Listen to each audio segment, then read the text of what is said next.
What's going on, everybody? Welcome back to the Paste Studio here in Midtown Manhattan. We are broadcasting to you live from the Manhattan Center as always, and we are here right now with a very special guest. This is Jukebox the Ghost. Hey. What's going on? Hello. How's it going? Welcome to Paste, guys. Thanks for having us. Yeah, man, thanks for coming. I'm really excited about this one, starting off the day with some loud, full band banging, and that's going to be great. You guys have a new record coming out March 30th. It's called Off to the Races. This is true.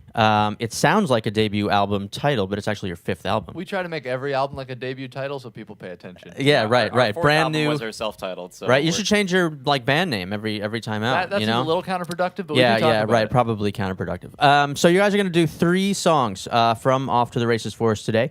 Let's open it up with the first one. What do we got? Right. We're going to start with "Everybody's Lonely," which is the first single that we released from it. Yep. And that's it.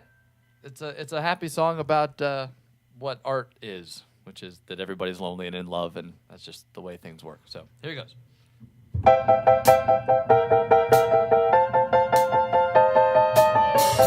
Dragged into another heartbreak, like a moth into a flame.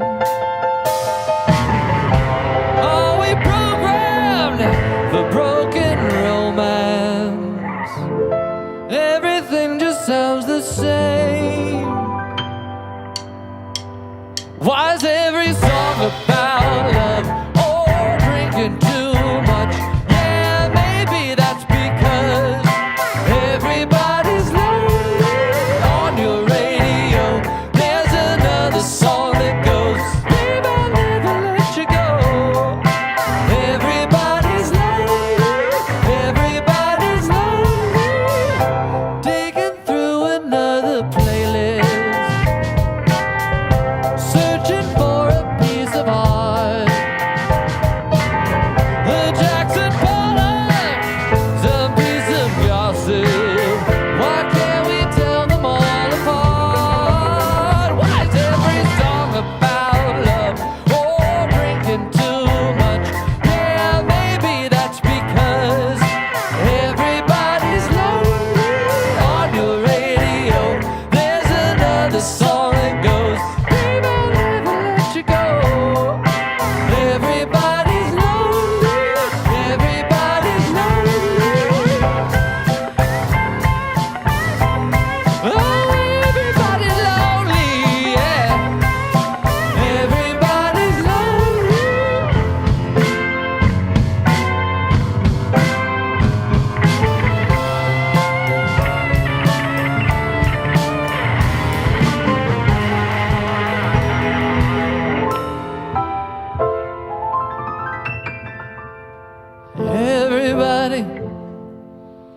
Everybody's lonely.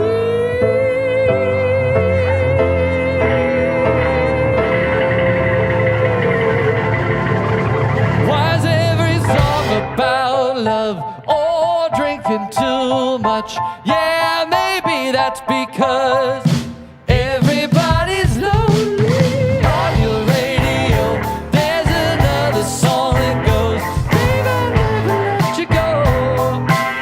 Everybody's lonely, everybody's lonely. Oh, everybody's lonely, yeah. Everybody's lonely.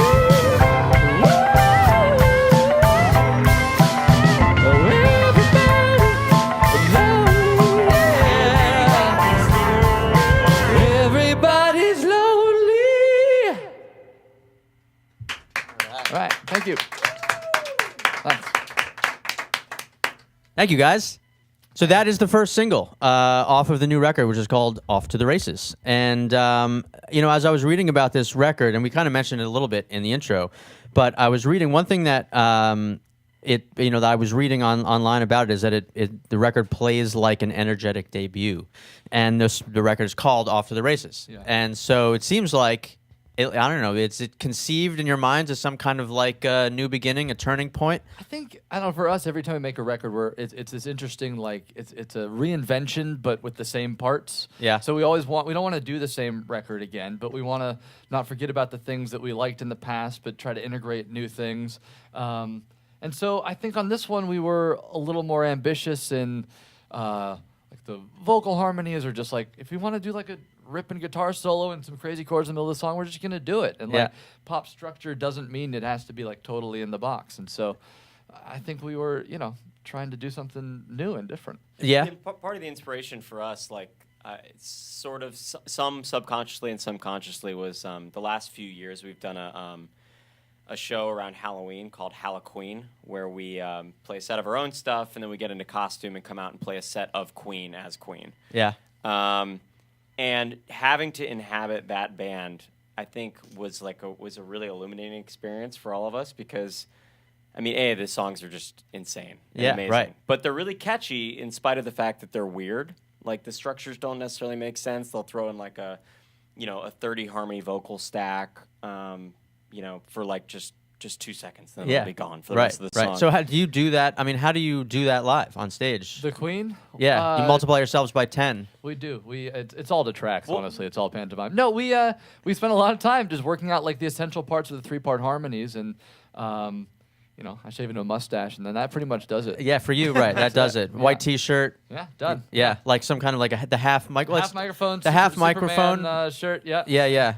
Yeah, the grease essentials. back hair, Right, but no bass. So do you have to like remain at the piano? Tommy will switch to bass when it matters, but I stay at the piano or play bass on a couple tunes. Right. So it's a lot of like musical chairs as far as instruments are concerned. Yeah, it seems like that way maybe generally. I mean, I was reading I think the Jump Started, which is the first song on the record, has something like 170 vocal It's an insane tracks. amount of vocals, yeah. Yeah. So, I mean, that was a song I did. We're not playing that today only because we don't know how to yet. And we're giving it the Bohemian Rhapsody treatment of like, how do you make this happen in a live setting? But that was a good example of like a song that I was working on at home and just kept... Every day, my goal is to sit down and add another part, which is not a great lesson for songwriting in case anyone's taking notes. But in this case, it worked, but I just kept adding vocals and stacking vocals. And when we got to actually record it, it was like importing 150 vocals, and it crashed the session immediately. Yeah, right. But yeah, figuring out how to make that translate on stage. And then it's also the question of like what you do on a record doesn't have to translate. It just has to make sense. You still have to put on a performance of a song that works. Like, we're not going to do 150 vocals. Yeah, I can maybe do 80. But all right. I mean, don't disappoint everybody. Yeah, sorry. So we're going to do a couple more from Off to the Races. Tell me a little bit about this next one. Tommy, you want me to play while you give an introduction? Are you asking if I want musical accompaniment to my instrument? Yeah. The answer is always yes. Fantastic. Okay. This is great. I love this. This next song is called Boring. And it's a song about getting older. The seasons are changing, but my world always stays the same. Children laugh behind my back, they're younger every time. All my friends are having kids, but nobody's sure why. I guess they'll procreate until they die. Everyone is boring, everything is lame. Everybody thinks they're not the same. So why don't we get boring? Let's get old and lame. Let's get a house and kids and change your name. I'm torn on the inside, a little ashamed to say house out in the suburbs calls my name. I'm not insane, but maybe I should be. It would explain some things. I WebMD myself, but somehow nothing's ever wrong. Everyone is boring, everything is lame. Everybody thinks they're not the same. So why don't we get boring? Let's get old and lame. Let's get a house and kids and change your name. Now, it's really bringing me down that the house with the picket fences calling out. Oh, I'd rather rot in hell than watch you become someone lame with someone else. That really bring me down. That really bring me down. So let's get old and boring. Let's both become lame. Get a house and kids and change your name. 'Cause I don't think you're boring. I don't think you're lame. Let's get a house and summer up in Maine. Let's get old and boring. Let's both become lame. We could be so boring.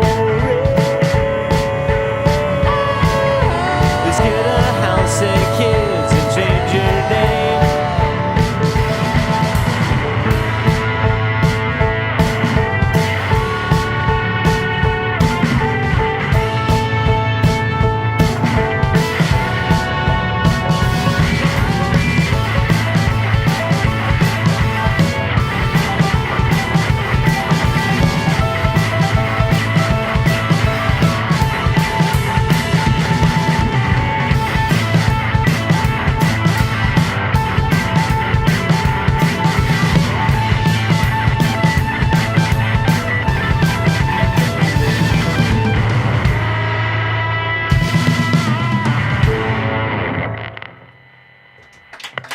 Thank you. Guys, thank you so much. Thanks. Yeah. So that song was called Boring. And there was another song I was listening to on the record earlier today, or was it yesterday, called People Go Home, which I don't know if you're going to play. But they seemed almost kind of like of a piece in a way. Yeah, those are two both Tommy tunes, and I think I was in a phase of writing like Beach Boys-y Beatles-y songs about the 9 to 5. That was like kind of a kick I was on for a minute. Yeah, well, I was sort of curious because, like, the other thing, I mean, when you listen to your records, the music really jumps out. The vocal layering, the great piano, the lead guitar, the drums, the whole thing comes together. And then I was sort of like on a second listen, I was listening to what these songs are actually about, and I picked up on those two at my desk, thinking like they're writing about my life. I mean, so like music is supposed to be. Yeah, well, it is. Yeah, that's right. It's, especially when you are like at your desk listening to a song about people at their desks. And so, lyrically, I was thinking like, so, you've written 4 records. This is your 5th. Do you guys, is that as much a part of the conception of things, what it is these songs are about? Is there like a through line to any of this, or is it just sort of ideas as they arise? I think as individual songs, we're always just kind of, being inspired by the moment and trying not to think too hard about the larger picture. But, when we're putting the record together, it's always nice to sort of aggressively structure it in a way that it sounds like we have something coherent to say. Yeah. I feel like a lot of concept records that people sort of reverse engineer to make into through lines, like they probably weren't written that way. Right. And they it's notice if I just like take a couple of these things, Exactly. it'll all kind of, yeah. Like I don't think Dark Side of the Moon tells a story per se. It's just like they use a bunch of the same words a bunch in a way that feels like a larger picture. Yeah, you right. know? So hopefully this record does that. I'm not. Would you say? What would you guys say about it? I think it's I think we write every song as an individual to stand on its own, and then we curate it to make sense. And I think when when writing songs, you do get caught up. And so what that first song is about is like writing songs about love over and over and over again because it works and it feels good, it's necessary. But then also trying to step out and write a song about a 9 to 5, but still have it have a core. Yeah, those are like neat little challenges as like songwriters and as a band that I think we try to do. Yeah, and it sounds like the songs, one way or the other, are kind of they are personal in some way. You guys aren't writing a lot of songs about like, global calamities and not on the record. social. No. Yeah, right. Just in your diaries. Yeah, like your poetry. Yeah. Right.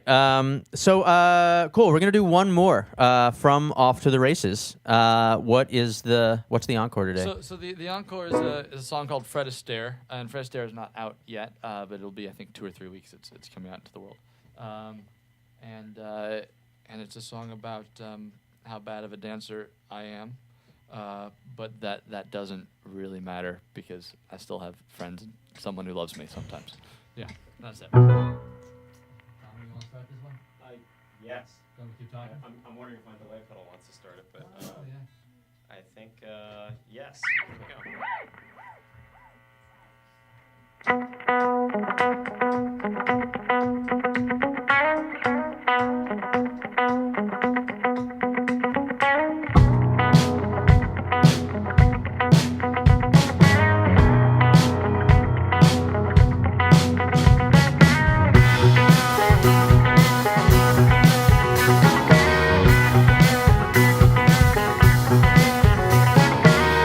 Seems like I can do no wrong.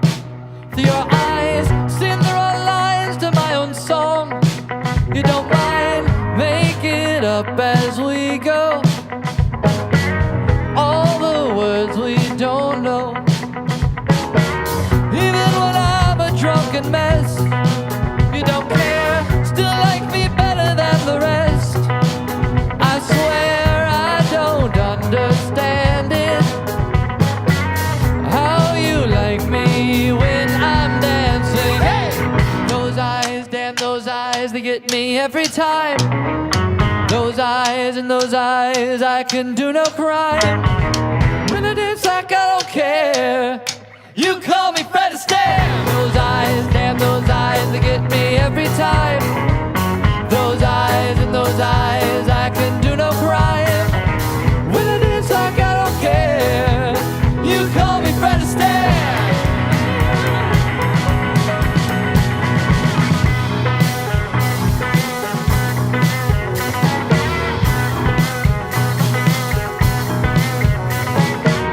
All my idiosyncrasies, you like them, annoyed at all the little things. I know I can be frustrating, but you still like me when I'm dancing. Hey! Those eyes, damn those eyes, they get me every time. Those eyes and those eyes, I can do no crime. When it is like I don't care, you call me Fred Astaire. Those eyes, damn those eyes, they get me every time. Those eyes and those eyes, I can do no crime. When it is like I don't care, you call me Fred Astaire.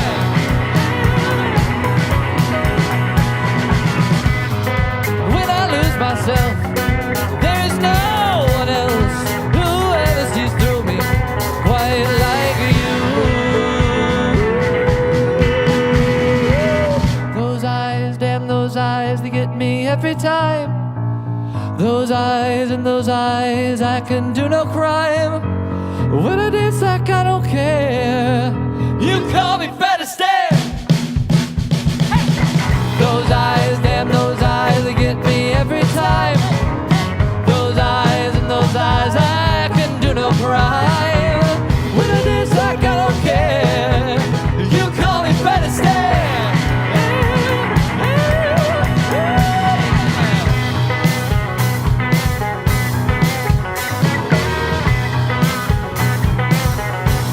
You call me Fred Astaire.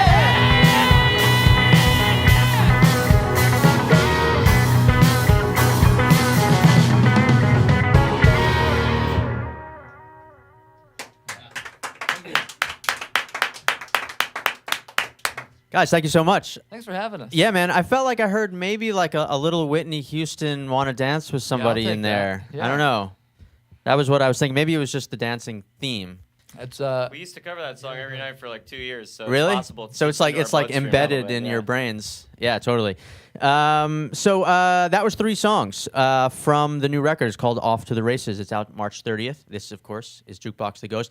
You know, I've always kind of wondered: is that Jukebox the Ghost like on the kick drum? Is that like the ghost named Jukebox? That's the ghost. Whether jukebox is a verb or Okay, right. or a noun is Do you use kind of up to jukebox question. as a verb? the problem is when Do you you have when you jukebox? have a band name as bad as Jukebox the Ghost, you're just sort of always desperate for it to make sense in some way. And that guy's followed us around all the time. We sort of just refer to it as the Ghost, Right. which you're right. It would make more sense to call it Jukebox the Ghost, but Which is clearly, something we haven't talked about. yeah. It's been 10 years I've and we haven't talked about cracked a can of worms I didn't really mean to. Thought it was going to be like a yes/no No, kind I- of a question. it. Time for a band meeting. It's open to interpretation. I see the merits of both. I think they both make a very strong case. All right, yeah. Well, we'll talk more about it later. Yeah. Jukebox the Ghost. The new record is called Off to the Races, out March 30th. Over at jukeboxtheghost.com, you can watch the video for that first single, which is called Everybody's Lonely. And you can also find some tour dates. Tour starts in April in Philly. Yep. And comes around these parts some point in the spring, pretty sure, in May. May 21st, I think. Yeah? Yeah, something like that. Something like that. All right, well, go to the website and check it out and listen to some music and watch the video. And then look out for Off to the Races. Guys, thank you so much thanks for having coming us. to Paste and playing in the studio for us today. Thanks. Yeah, it was great. Please come back, play for us again anytime, all right? We'll be here. All right. Thanks.